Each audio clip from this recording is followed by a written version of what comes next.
Good evening, guys. I know it's like 2 in the morning, but I really want to do this. I really want to get it off my chest, out of my mind. It's going to be in my mind forever, so that's not a problem. But I said that I would, so I am. Um, but yesterday I talked all about how important it is to put effort into the relationship when you're feeling alone in a friendship or relationship or as a single. It sounds counterproductive, and maybe you've put so much effort into the relationship already, you just feel like nothing's working. So I wanted to talk about where to put your effort and how, and what that looks like. So I actually wrote down, I took notes during break at work, and I just wrote up a few sheets of paper that I want to read off of, and that can kind of help me to communicate things well to you guys. And I want to give you three big points. I know you hear a lot of speakers and pastors who have 3 points, and I've never really been that big of a fan of that. But I think it's really effective when you have 3 things, 4 things, 5 things to focus on. So let me ask you this: when you walk into a room, who are you? Like, what do people think about you, and what do you bring to the table? Are people like, oh my gosh, it's that person again? Like, oh, I just don't have to deal with them. Or are you that kind of person where you walk in and people are like, oh, they're gonna complain about this or that again? I know some people, they come into work at my new job, and I'm like, man, like, they're gonna complain already about work and they haven't even started. So, like, seriously, um, I when I come into work, and people ask me, hey, how are things going? I'm like, things are going great. Like, I'm excited to be here. I'm excited to have a job.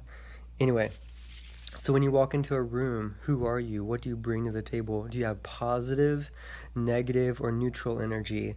Most of us have either positive or negative energy.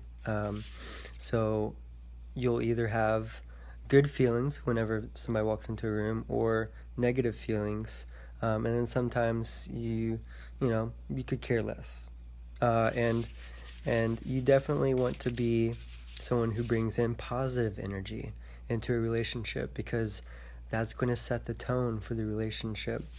If you have a negative energy, then that relationship is just going to go downhill until you or that partner learns how to deal with each other. Or if you have neutral energy, then who knows? You may not be the ideal partner to them. So you want to make sure that you're doing some things. So you are energy. The more that you are you, the more that you will be able to put you into the relationship. Does that make sense? The more you act and speak and think the way that you were designed to, then the more that you will be consistent in how you love that person, because you'll be able to do it as yourself. So you won't be struggling so much to try to put effort into that person, because you are being you and they like you for you. So there's not as big of an issue there. So it's so important for you to be yourself. That is my first point. And it's super important to know the way that you love and the way that you receive love. And what this gets into is the 5 love languages. And some people think that there's more, but for this case, there's 5 that I'll talk about.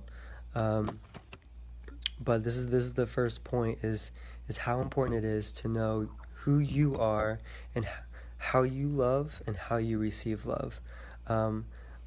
Also, part of that, it's important for you to understand how they love and how they receive love. So let me give you an example. I am huge on words of affirmation and communication. My second one is probably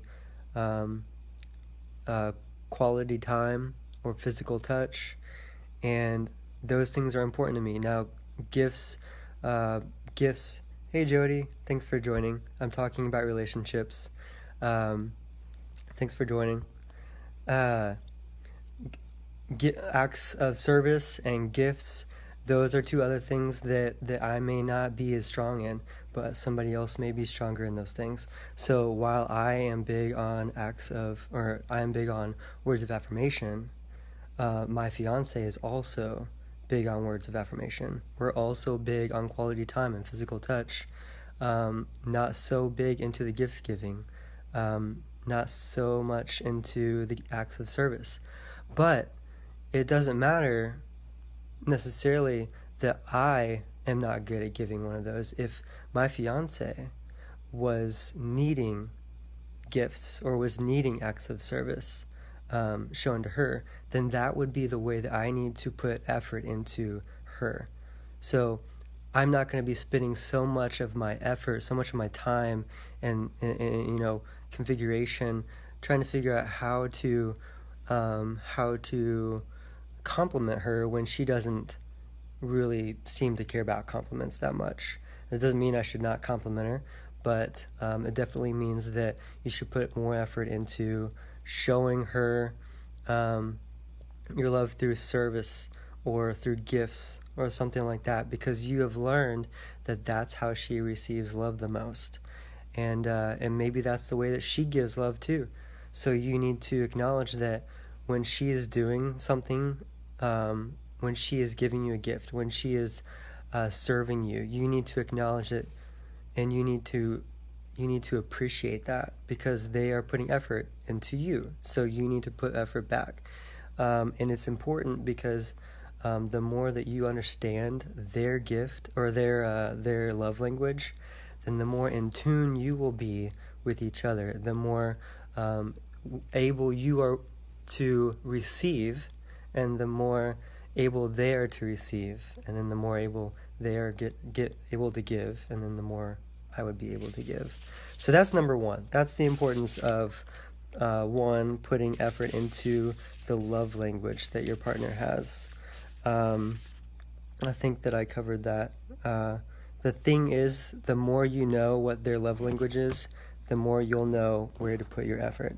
So, number two is don't fight the problem, win the person. And what I mean by that is, if your spouse or your partner is sitting on the couch playing video games, which is it's so cliche, but I mean, a lot of guys just play video games or watch football, and you're feeling alone in the relationship, or you feeling like they're not spending enough time with you. So, what some people do is they criticize the fact that their partner's playing video games or not paying them attention. They may get onto them for leaving the drinks all over the place, or just not going outside, or they will find a lot of things, a lot of problems to nag at, but they forget why they are wanting attention in the first place. It's like, if you want that person's attention and you want to spend time with them, why are you criticizing everything that they're doing? Why not focus on loving that person and really enjoying that time with that person, even if it's watching football, even if it's playing video games, even if you have to lay up against them and start asking them questions. If you're not interested in what they're doing, who cares? Not your partner, because they're not going to start caring about what you think and what you want until you show them what you want, or until you show them that you are interested in what they're doing. So let me get back to my notes here. So your partner isn't going to want to sacrifice his fun time playing video games if you are just sitting there expecting him to do something, like talk to you or show you attention. In fact, video games do more to invest in someone more than some of us. That's kind of scary. Um, uh, the video game industry, the social media industry, all these, the food industry, all these different areas of life. They have spent years and years and years investing in the right products, investing in the right games, and the right whatever, to market to people who are looking for the right attention and the right coping strategies and the right pleasure. So your partner isn't just playing video games. His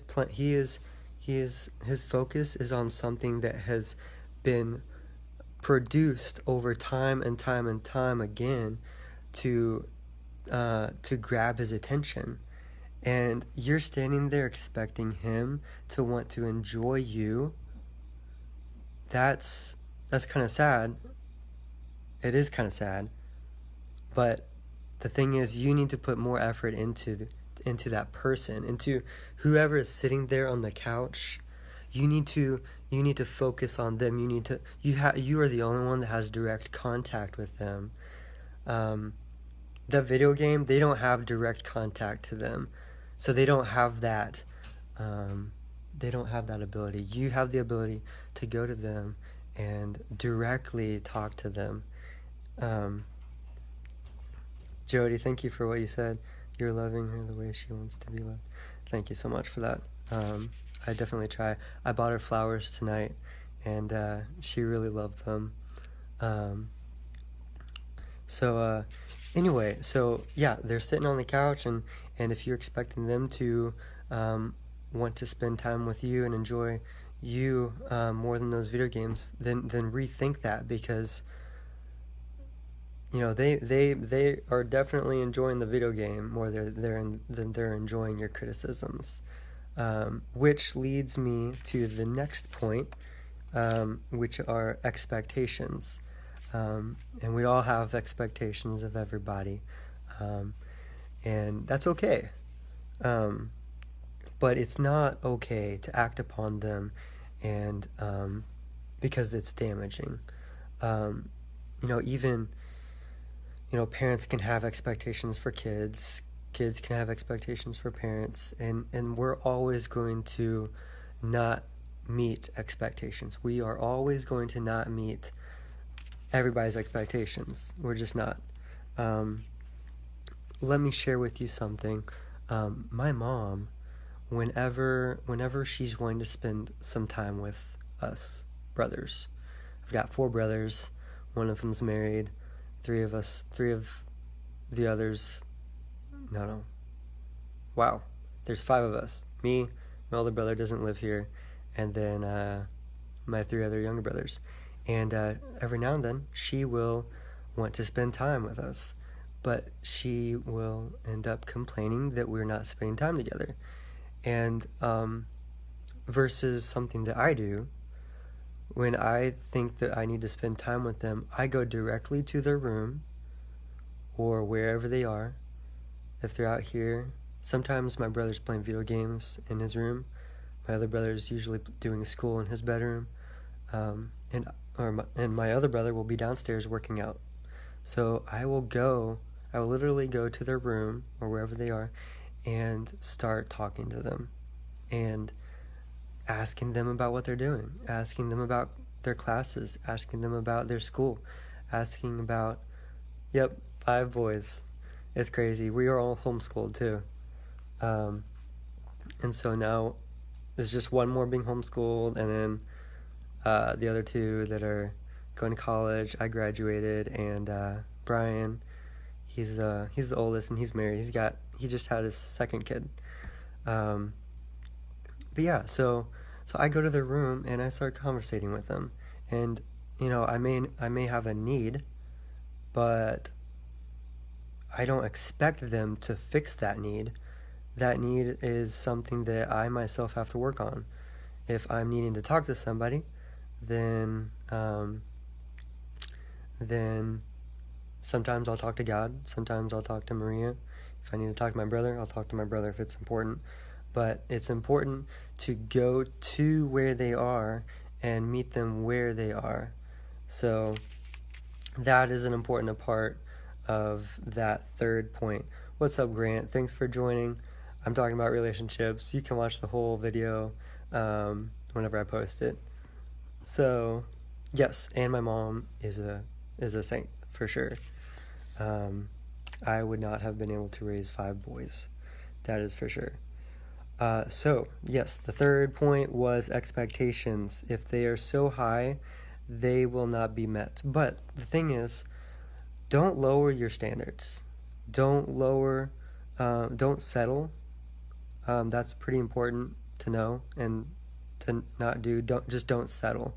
You don't want to settle with the partner that just is not right for you, and you don't want to settle for mediocreness, and you don't want to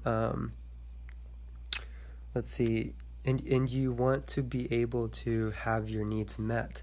So while you want to, let me get back to these notes here. I think I lost where I was. You want to have the standards and you want to have your needs met, but don't allow your expectations to keep you from breaking down those walls and allowing them and you to communicate the way that you need to. And don't lower your standards or compromise. Stop letting them keep you from your needs. Stop letting them keep you from pursuing them. If you have a need to talk, then go talk. Plain and simple. Start by engaging with them and showing your interest and tell them your need. Because most people aren't perfect.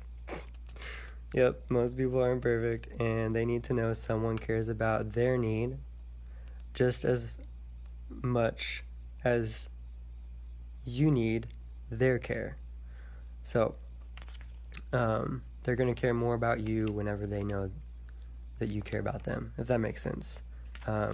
So that kind of wraps it up, and just wanted to conclude with how important it is for you to when you walk into a room and you have a need, you're feeling alone in a relationship, alone in a friendship, and you have an unmet expectation, and you understand your love language, what I suggest doing is when you go into that room, you look for ways to insert yourself into and win the person that you want to communicate with, showing them that you care about them and that you're not attacking them, and then communicate what is going on. I mean, the more urgent it is, you definitely want to communicate that it's urgent. But if it's something that you can sit down and just talk about, I would strongly suggest, letting them know the urgency of it, and then sitting down and talking with them, and letting them, give them the chance to give you what you need. And that is where and how to put your effort forth in a relationship, from what I've learned, and from what I've learned from other people, from what I've seen. Yes, communication. That's probably something that I should have added here, although all 3 of those things involve communication. I was just talking about that with my patients tonight. I work in a mental health hospital, so it really... What's up, Victoria? Thanks for joining. Yes, unmet expectations arise from not communicating. And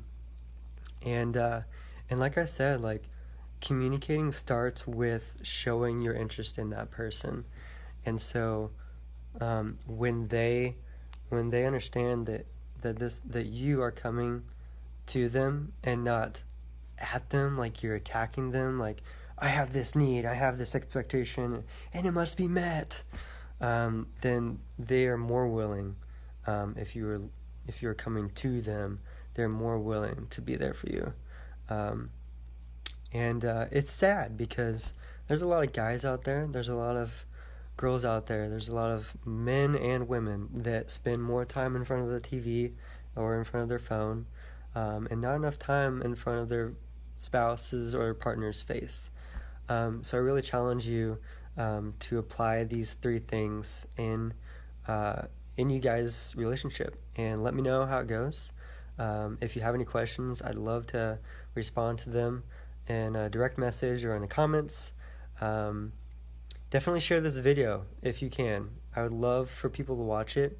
I really want to keep doing this every day. If you haven't watched my yesterday's video, and then tomorrow I want to talk about how we get to this point of feeling alone in a relationship, and how to make sense of it. I'll be not shooting anybody, but I'll be taking pictures for a wedding tomorrow, so I'm not sure if I'll get to it exactly when I want to, but I have some things to share about what I've seen in relationships when one or the other will become alone, feeling alone and or feeling neglected, and I think that's pretty important to share, and that'll be a good third video. And then I don't know if I'll keep on this topic or if I'll change to a new topic next week. So thank you for watching, everybody. It was good to see you all on here, and I will see you later.